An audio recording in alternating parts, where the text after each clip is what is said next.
नमस्कार, आप देख रहे हैं प्राइम टीवी। मैं हूं आपके साथ अब्दुल करीम।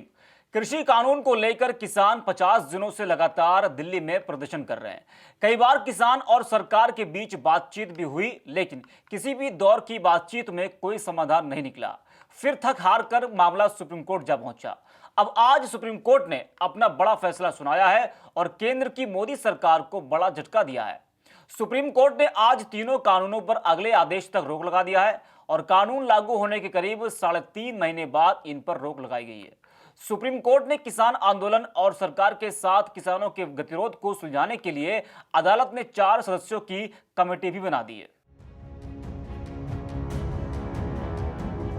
केंद्र सरकार द्वारा लाए गए तीनों कृषि कानूनों के अमल पर सुप्रीम कोर्ट ने रोक लगा दी है।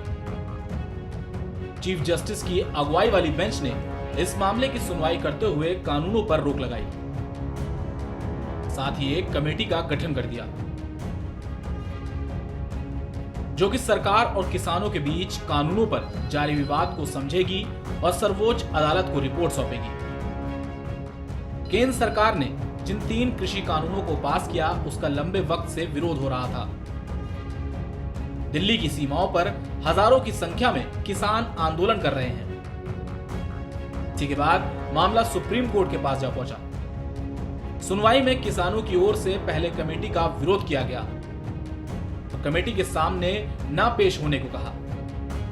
हालांकि सुप्रीम कोर्ट ने कड़ा रुख बरता और कहा कि अगर मामले का हल निकालना है तो कमेटी के सामने पेश होना होगा।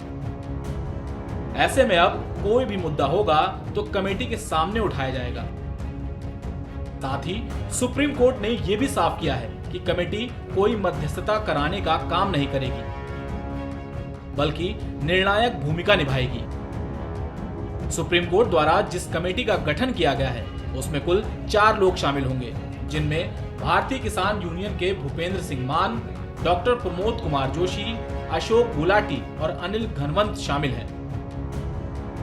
ये कमेटी अपनी रिपोर्ट सीधे सुप्रीम कोर्ट को ही सौंपेगी। जब तक कमेटी की रिपोर्ट नहीं आती, तब तक कृषि कानूनों के अमल पर रोक जारी रहेगी। गौरतलब है कि बीते दिन की सुनवाई में केंद्र सरकार की ओर से अदालत में कृषि कानूनों के अमलीकरण पर रोक लगाने पर आपत्ति जताई गई थी। साथ ही केंद्र ने कहा था कि ऐसा करना ठीक नहीं होगा। अभी सरकार किसानों में बातचीत हो रही है। हालांकि अदालत ने साफ कहा था कि लंबे वक्त से कोई नतीजा नहीं निकलता है तो सरकार का रुख सही नहीं है। तो आइए अब आपको हम वो 10 बड़ी बातें बताते हैं जो आज सुप्रीम कोर्ट में सुनवाई के दौरान हुई है। 10 बड़ी बातें। किसानों के वकील ML शर्मा ने कहा कि हम शांतिपूर्ण प्रदर्शन कर रहे हैं, हम कमेटी के सामने नहीं जाएंगे, किसान प्रदर्शन से पीछे नहीं हटेंगे। ML शर्मा ने कृषि कानून की वैधता को चुनौती दी। उन्होंने कहा कि अगर इस कानून के तहत किसान कॉन्ट्रैक्ट करते हैं तो उनकी जमीन छीनी जा सकती है। CGI ने कहा कि हम ऐसा अंतरिम आदेश पास करेंगे कि इस कॉन्ट्रैक्ट के तहत आई जमीन को बेचा नहीं जाएगा। तब तो आप खुश हैं। जो भी लोग समाधान चाहते हैं उन्हें कमेटी के पास जाकर अपनी बात रखनी चाहिए। CGI ने कहा कि हम कानून पर रोक लगा सकते हैं, पर इससे बात नहीं बनेगी। हमारे पास कमेटी बनाने का अधिकार है। हम समस्या का हल चाहते हैं, इसलिए कमेटी बनाने की बात कर रहे हैं। जब आप कहते हैं कि किसान कमेटी के पास नहीं जाएंगे, सवाल यह है कि क्या सारे किसान ऐसा चाहते हैं? अलग अलग यूनियन हैं, उनकी अलग अलग राय है। CGI ने कहा कि किसानों के वकील दुष्यंत दवे ने हमें आश्वासन दिया है कि किसान ट्रैक्टर मार्च नहीं करेंगे, कमेटी के सामने पेश होंगे। हम भी जमीनी हकीकत जानना चाहते हैं, इसलिए कमेटी बनाने की बात कह रहे हैं। ML शर्मा ने कहा कि किसान की शिकायतें हैं कि PM उनसे बात नहीं कर रहे हैं। इस पर CGI ने कहा कि हम PM को कुछ नहीं कह सकते, वो इस मामले में पक्षकार नहीं है। कृषि मंत्री पार्टी है, वो किसानों से बात करेंगे। CGI ने कहा कि हम कानून के अमल पर रोक लगाना चाहते हैं, पर अनिश्चित काल के लिए नहीं। लोग अपनी शिकायत कमेटी के सामने रख सकते हैं। कुछ किसान संगठनों की ओर से पेश वकील AP सिंह ने साफ किया कि उनकी जिन किसानों से बात हुई है वो कमेटी के सामने पेश नहीं होंगे।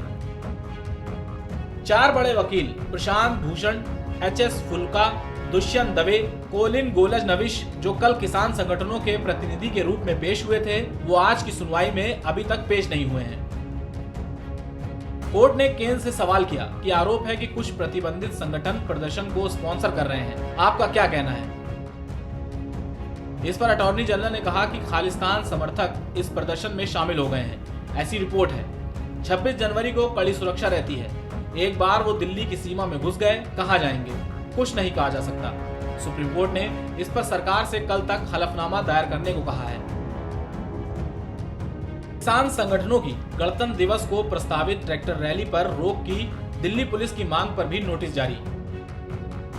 इस अर्जी पर सोमवार को सुनवाई होगी। सुप्रीम कोर्ट ने साफ कहा है कि 26 जनवरी को किसको दिल्ली की सीमा में घुसने दिया जाए या नहीं, ये पूरी तरह से दिल्ली पुलिस के अधिकार क्षेत्र का मसला है। कोर्ट इसमें दखल नहीं देगा। सुप्रीम कोर्ट ने अगले आदेश तक कृषि कानून के अमल में लाने पर रोक लगाई है। इसके साथ ही 4 सदस्यीय कमेटी का भी गठन किया है।